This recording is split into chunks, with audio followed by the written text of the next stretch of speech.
Na Mayombo, kuna baadhi ya nyota ambao Simba wanapaswa kuwa nao makini sana kwenye mchezo huu. Ndio. Sisi tunazungumza hivi kwa maslahi mapana mpira wetu hapa Tanzania, lakini pia Afrika Mashariki, kwa sababu Simba ndio mwakilishi wetu. Ni akina nani hawa ambao Simba wanapaswa kuwa nao makini kuelekea katika mchezo huu ambao utapigwa tarehe 2 saa 1 kwa saa za Afrika Mashariki? Katika wachezaji ambao Simba wanatakiwa kuwachunga kuelekea kwenye huu mchezo, wachezaji ambao ni hatari sana ambao wanafanya vema. Kuna Salah Mohsen, huyu ni mshambuliaji wa kati. Yes, raia wa Misri. Yes, raia wa Misri. Ameshacheza sana kwenye kikosi cha timu ya taifa ya Misri, wote tunajua. Ameshawahi kupita Future, ameshawahi kupita Ceramic Cleopatra, Al Ahly. Ina maana ni mchezaji mwenye kiwango cha juu sana.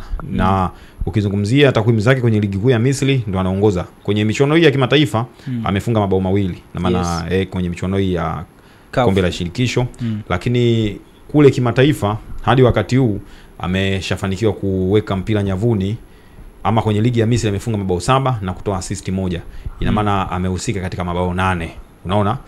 Na maana huyu ni mchezaji ambaye anafanya vizuri katika wale watu ambao wanawania kiatu cha ufungaji bora pale Misri yupo, kwa sababu ni mchezaji ambaye anafanya vema, anajua kutumia nafasi, ana ufanisi mkubwa kuweka mpira nyavuni.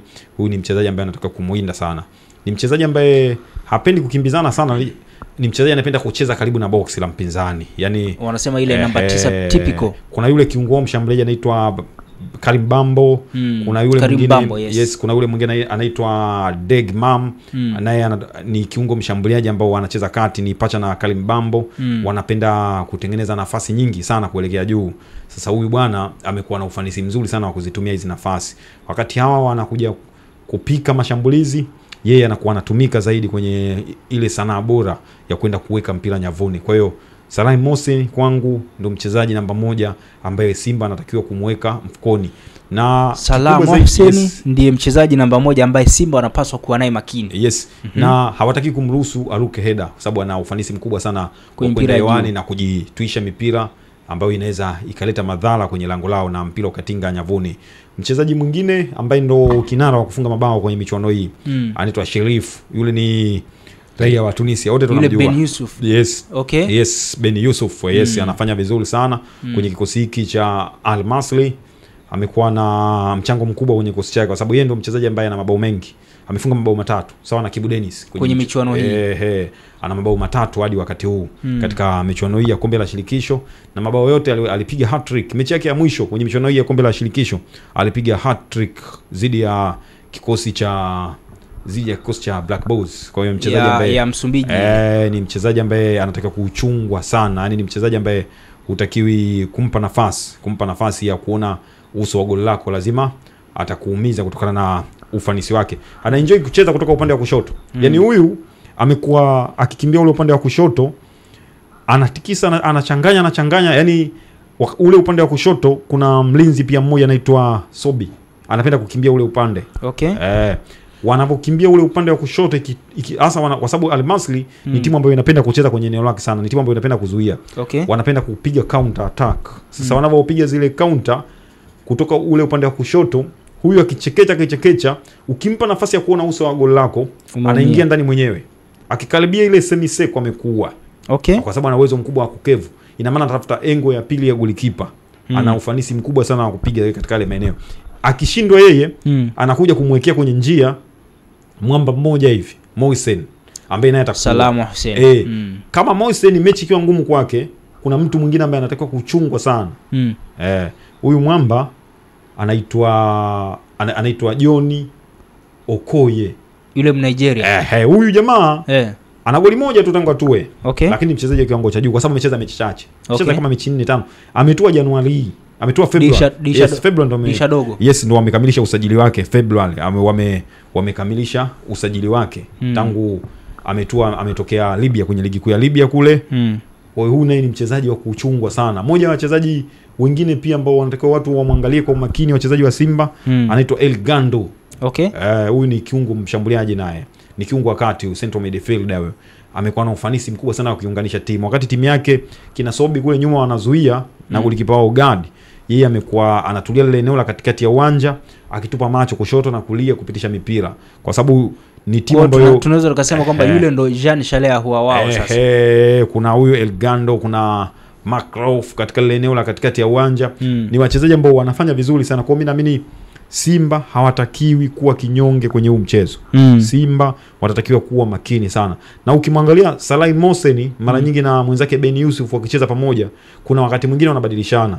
Huyu anaenda kushoto, huyu anaenda kulia. Huyu anaenda kushoto, huyu anaenda kulia. Kwa hiyo kuna wakati Ben Yusuf na Salah Mohsen wakisimama pamoja uwanjani wanakuwa wanacheza kama double strikers. Ina maana washambuliaji wawili wa kusimama. Kwa hiyo ukiwapa nafasi ya kuona uso wa goli lako umeumia. Ndio maana nikakwambia Simba kuelekea kwenye huu mchezo, Simba wanatakiwa kuwa makini. Simba wanatakiwa kuwa na mkakati wa kuhakikisha hawa Al Masry watembei. Mfano eneo la katikati la uwanja, Yusuf Kagoma na mwenzake Fabrice Ngoma wanatakiwa kuhakikisha wana block yale mashambulizi ambayo Macrof kiungo huyu wakati ambayo anapenda kuanzisha. Ni moja ya watu ambao wanafanya vizuri sana. Yeye ndio anakuwa msaada mkubwa sana kwa Elgando ambaye anaanza kwenda kutengeneza mashambulizi. Sasa unamzuia vipi? Unahakikisha unatengeneza mkakati wa kumfanya si enjoy kuwa na mpira mguuni. Yaani asifurahie kukaa na mpira mguuni, asifurahie kutengeneza mpango wake kwenda kushambulia kwenye lango lako. Huku ukizuia njia za Salah Mohsen ama Sherifu na Okoye kupigiwa ile mipira mirefu ya kudondoka ndani ya box. Sasa hawa Al Masry bwana, ukiangalia takwimu zao hawajafunga mabao mengi sana ukilinganisha na Simba. Lakini ni timu ambayo haijaruhusu mabao mengi sana kama ilivyo kwa Simba kwenye ligi. Ni timu ambayo imeruhusu mabao machache sana. Pengine uchezaji wao, style yao ya uchezaji na style ya Simba ya kucheza inaweza ikawa ni namna moja ama nyingine, wanafanana au wanatofautiana kwa kiasi kubwa na Simba? Hapana, hawafanani. Isipokuwa Simba kuna wakati anabadilika. Hawa jamaa wanazuia sana. Mfumo, yani wao chaguo lao namba moja ni kuzuia. Umeona kimataifa huko wamefunga mabao 7. Kombe la shirikisho wamefunga mabao 4. Simba wamefunga 11. Wao timu yao muda mwingi wanaiweka nyuma. Timu yao muda mwingi wanakaa nyuma. Kama unakumbuka ile mechi ambayo wamewafunga Black Bulls 3-1. Black Bulls ndio walimiliki mpira kwa asilimia kubwa. Asilimia 58. Black Bulls alipiga pasi 501 ndani ya dakika 90. Pasi 501 wakati wao walipiga pasi 306. Na wameshinda 3-1. Yaani mgeni amekuja kwao. Black Bulls ni timu ndogo sana. Wao ni wakubwa kuliko Black Bulls. Lakini Black Bulls ameenda kukamata ule mchezo, amekaa na mpira muda mwingi, lakini wao wamefunga magoli 3. Ina maana ni timu ambayo kwenye issue ya umiliki wa mpira hata tukifuatilia mechi zao nyingi sio mambo yao. Wao masuala ya kumiliki mpira wanakuachia, hawana muda huo. Yaani wao wanacheza kwa kushtukiza. Mfano mechi na Piramidi. Piramidi ilimiliki kwa asilimia 57 mpira, wao walimiliki kwa asilimia 43 wakipiga pasi 193 sahihi ndani ya dakika ngapi? 90. Lakini wao walitengeneza nafasi nyingi kuliko Piramidi, nafasi 9 za kufunga hizo. Ina maana wao licha kuwa hawamiliki sana mpira lakini wana uwezo mkubwa wa kwenda kutengeneza nafasi. Nataka nikurudishe kidogo. Nikwambie mechi nyingine. Mfano hii mechi walishinda 4-2. Walikuwa wanacheza na Modern Sports ambao ni Future hao. Wanaburuza mkia kwenye ligi yao. Na hii mechi pia Future aliuchukua mchezo kwa possession. Lakini wao walifanya nini? Walishinda mchezo. Umeona? Wakaenda kucheza na nani? Na Smoha. Smoha hii mechi walishinda 3-0. Katika hii mechi Smoha alimiliki mpira kwa asilimia 56. Umeona? Lakini Smoha alipata on target 1, wao walipata on target 3. Na zote kamba. Unaona hicho? Ina maana ni timu ambayo haitengenezi nafasi nyingi lakini kufunga. Walipiga pasi 243 wakiruhusu wakati mwenyeji Smoha akipiga pasi 290. Kwa hiyo unapata jibu. Hii ni timu ambayo msingi wake wa kwanza ni kuzuia. Yaani msingi wake wa kwanza wanaamini kwenye kuzuia, lakini wamekuwa hatari sana wakienda wakiwaamini mabeki wao kina Eli Muhammad, kina Sobi, eneo la pembeni upande wa kulia huyu bwana mdogo Age. Ambaye ana umri wa miaka 24. Alafu katika eneo la katikati ya uwanja kina Ali Dabash, yani Macrof. Sasa Moyombo, nataka nikuulize kitu hapo. Umesema kwamba jamaa wakienda kushambulia wamekuwa hatari sana. Wanaweza wakazidiwa kwenye mchezo, lakini wakifika wanakuwa ni wako very clinical. Simba wanamkosa Che Fondo Malone kwenye mchezo huo. pengine inaweza kuwa ni pengo kubwa kwa Simba kwa ulingana na aina ya mpinzani ambaye umemchambua hapo, umesema akienda kushambulia na kuwa ni hatari zaidi. Pengine inaweza kuwa ni nafasi kwa Al Masry kuweza kufanya kitu kwa sababu Chemalon hayupo. Sina shaka na yule mlinzi wa Simba Chamu Karabo ni mmoja wa wachezaji. Chamu Karabo. Yes, ni mmoja wa wachezaji wa kiwango cha juu sana. Ni mmoja wa wachezaji ambao wana uwezo mkubwa na performance ya juu sana. Wana kiwango kizuri sana. Mmoja wa wachezaji hatari sana. Kwa unapoizungumzia Al Masry ubora wao kwenye kushambulia, Simba kuendelea kwenye huu mchezo, naamini wamewafuatilia Al Masry. Kama mimi tu mara nyingi unafikiri wewe unaniona naangalia ligi ya Misri. Kwa nini kocha wa Simba sifuatilie Al Masry? Yes, kwa sababu uzuri wa ligi ya Misri unaingia YouTube tu. Unashuhudia mechi zao. Okay. Mechi zao nyingi sisi tunashuhudia YouTube. Kola Plus wanaonyesha na ile channel yao nyingine ya taifa, ile jina linanitoka kidogo, inaonyesha. Kwa hiyo kwangu mimi naamini Simba watakuwa wamefuatilia Shomari Kapombe na Mohamed Hussein. Watakuwa wamegundua ama wameshajua kwa upande wanaocheza wao pembeni. Yes, pembeni kule ndo Al Masry wanakotengeneza nafasi nyingi. Kwa lazima watakuja na mkakati ambao utaifanya Simba ishaini kwenye huu mchezo. Kwa mimi sina shaka kabisa na uwezo wa Simba kuelekea kwenye hii mechi. Sina shaka na maandalizi ya Simba kuelekea kwenye hii mechi kwa sababu naamini Simba wapo tayari kupambana.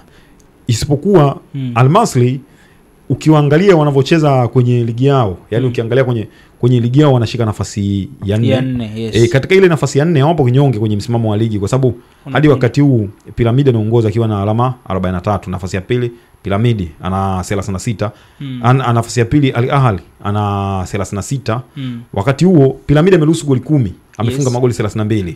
Al Ahly ameruhusu magoli 12, amefunga mabao 30. Wote wamecheza michezo 18. Zamalek ameruhusu mabao 16, amefunga magoli 33. Hawa Al Masry wamefunga magoli 19, wamefunga 11. Machache sana. Ina maana Al Ahly, yani Al Masry wana ukuta mzuri kwenye ligi kuliko Al Ahly. Kuliko Zamalek. Okay. Timu pekee ambayo inawazidi kuwa na ukuta bora. Inawazidi kuwa na ukuta bora msimu huu ni Piramidi ambao wanaongoza ligi. Sasa pata picha hapo. Unaiona sio timu ya kuichukulia poa ama sio timu ya kuamini, ni timu nyepesi. Ni timu ambayo inaifahamu hii michuano. Simba rekodi ya kwenda kupata sare kule kipindi kile, lakini wachezaji wamebadilika. Ile Al Masry ni nyingine na Simba hii ni nyingine. Kwa lazima Simba wawe na mkakati thabiti. Simba waende wakiwa wamejiandaa vilivyo. Mimi naamini wanaweza kupata matokeo mazuri kama Simba watakuwa na mkakati thabiti ambao utaweza kuwabeba. Pengine Ahmed Ali aliwahi kusema kwamba wanakwenda kukutana na mpinzani mgumu kwa kuangalia pia ugumu wa ligi yao jinsi ulivyo. Pengine kauli kama hiyo alisema kwamba mashabiki pia wasichukulie poa Al Masry. Wewe neno lako kwa mashabiki wa Simba kuelekea katika mchezo huo unawaambia nini? Al Masry sio timu ndogo. Al Masry ni timu kubwa sana Misri. Okay. Licha kuwa haina makombe mengi, lakini sio timu ya kuichukulia poa hapa Afrika. Ukifuatilia trending yao baada ya kuitoa Simba, nakumbuka 2018 walitolewa nusu finali na Vita Club. Yes. Wakaja wakarudi tena kwenye michuano kama mara mbili hivi, wakatolewa na RS Berkane. Ina maana ukizungumzia Berkane ni timu kubwa. Kwa hiyo ili watoe wakikutoa mtu hawezi kauliza. Yaani uwezo kusikitika umetolewa na RS Berkane, ukasema michuano kama hii ni football kwa sababu ni timu kubwa, ni timu ambayo ina uzoefu mkubwa kwenye michuano hii, ni timu ambayo imeshazoea kucheza michuano hii, ni timu ambayo ina heshima kwenye michuano hii. Kwa hata wewe mwenyewe unapoenda kukutana nao, unaamini kabisa ninakutana na timu kubwa, natakiwa kuwa na heshima, natakiwa kujipanga vema ili niweze kufanya vizuri. Kwa hiyo kwangu mimi naamini Simba kuelekea kwenye huu mchezo watakuwa wameandaa silaha zao za kutosha, watakuwa wamejipanga vizuri, watakuwa na mkakati thabiti na mbinu bora kabisa ambazo zitawafanya waweze kuibuka na ushindi.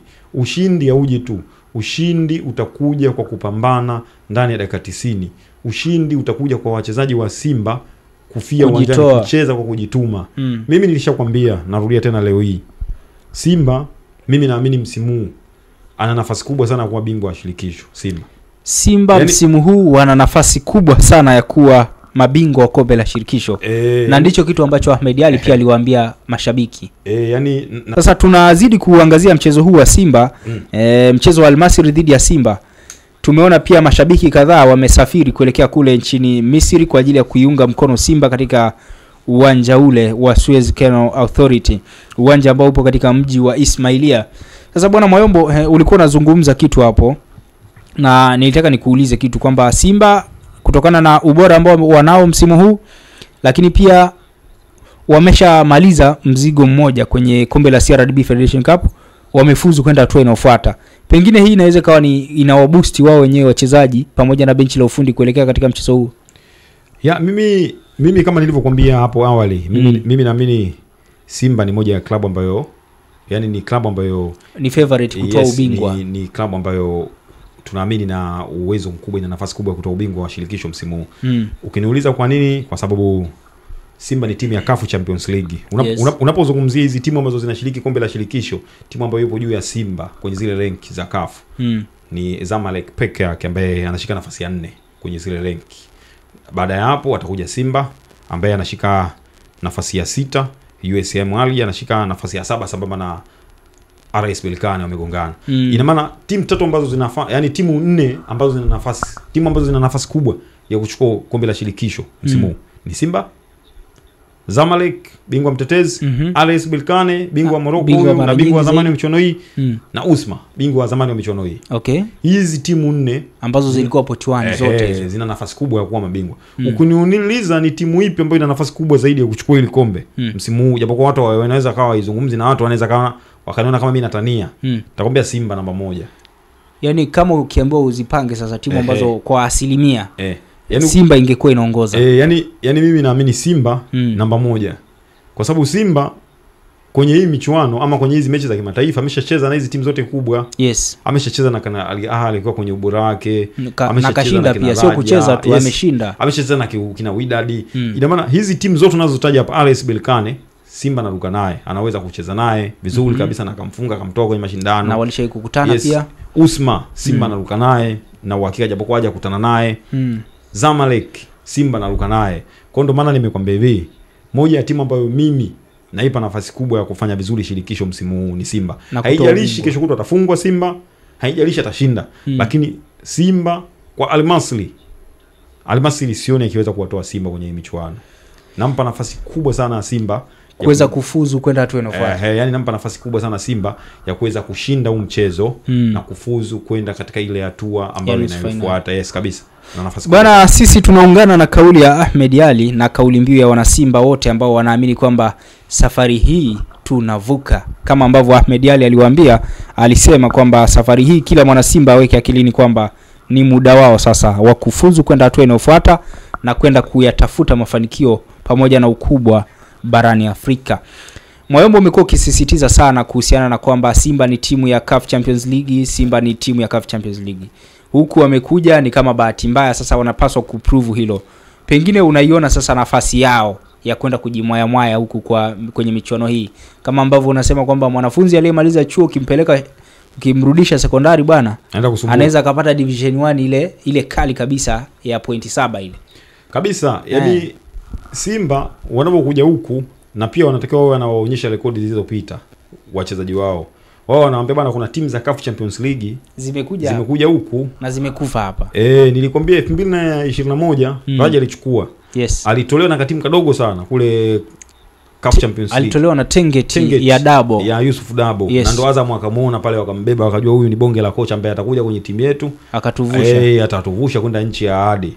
Tengeti ilipowatoa Raja Casablanca, walivyoshuka shirikisho, walitoa dozi hadi finali. Yani hawakucheka na mtu tena. Finali wakampiga Kabaile 2-1. Wakabeba ndoo. Yes. Kama unakumbuka vizuri. Zamalek naye msimu uliopita. Zamalek ni timu ya CAF Champions League, mimi wanaihesabia hivyo. Okay. Achana na msimu uliopita 2018, 19 hivi ama 20 hapa. Walifunga finali RS Berkane. Yes. Kwa penalti walipigwa moja bila Morocco, wakashinda 1-0 Misri penalti. Wakachukua ubingwa. Kipa wao kipindi kile yule kipa unamkumbuka alikuwa anadaka sana penalti ule. Gabaski. Gabaski. Wakachukua ubingwa baada ya kushinda katika ule mchezo wa finali. Performance nzuri. Walitoka Champions League kule, wakashuka huku, wakabeba ndoo. TP Mazembe alifanya hivyo mara 2. TP Mazembe mimi kutolewa na 1 Agosto 2010 ngapi ile 17? Yes. Yes, 17. Alitolewa na 1 Agosti. Akashuka akachukua ubingwa. 2016 alitolewa na Chicken Inn ya Zimbabwe akashuka akachukua ubingwa, alimfunga SuperSport United. Pia analo ile kombe finali. Al Ahly. Yes, moja analo. Ameshaye kulichukua. Sasa amebaki Simba wanataka kuona aibu. Yaani inabidi wachezaji wao wanaonyesha bwana rekodi hizi hapa. Kuna wenzetu wakubwa, wenzetu hawa walifanya vizuri huku, mwisho wa siku walipokuja kuangukia huku wakachukua ndoo. Mimi naamini hiyo itatoa hamasa kwa wachezaji wao na kuweza kupambana ama wakaweza kufanya vizuri, mwisho wa siku wakaandika historia mpya. Nani ni mfupa mgumu kwenye michuano hii? Kwa sababu tunaona Simba yupo, Berkane yupo, Zamalek yupo, akina Al-Masry pia wapo. Tupigie mahesabu, Simba amemtoa Al-Masry. Nani ambaye anabaki kuwa ni mfupa mgumu ambayo unasema kwamba kwenye michuano hii Simba hata akifuzu mfupa mgumu ni huyu hapa? Tumezoea kwa mfano kwenye michuano ya Europa, ukisikia Sevilla wameshuka kwenye UEFA, wameshuka kwenye wameenda kwenye Europa, basi unajua wale unawakotea finali. Na tumezoea pia kuona Al Ahly wakifuzu hatua ya mtoano kwenye michuano ya klabu bingwa, watu wanaanza kuhesabia kwamba wanaenda finali. Kwa msimu huu kwenye michuano hii, wapinzani hawa 8 waliosalia, nani ambaye ni mfupa mgumu hasa kwenye michuano hii? Mfupa mgumu zaidi kwenye michuano hii kwa upande wa kombe la shirikisho. Kwa upande yani kwa Simba kwa mfano akikutana naye atakuwa mfupa mgumu kwa na mmoja RS Berkane. Yeah. Bingwa mara nyingi wa michuano hii.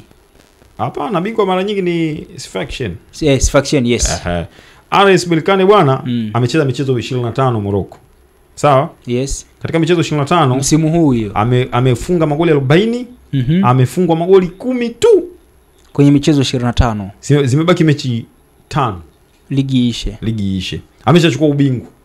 Ni bingwa mtetezi, yes. Akili yote anaweka huko sasa. Yani ni timu ambayo unaizungumzia kwenye mechi hizi za kimataifa, hasa michuano ya kombe la shirikisho.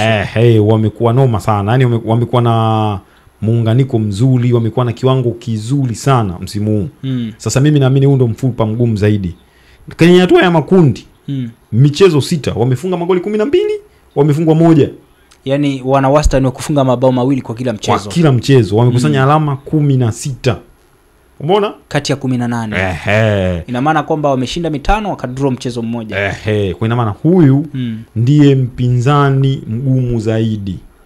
Na hivi amemaliza kwenye ligi yake, akili yote anaileta huko.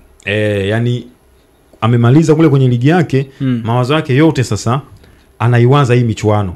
Anaiwaza hii michuano ya kimataifa wakati huu. Anawaza kombe la shirikisho. Yani kwenye ligi kule hata kichezesha timu ya vijana wakati huu amemaliza.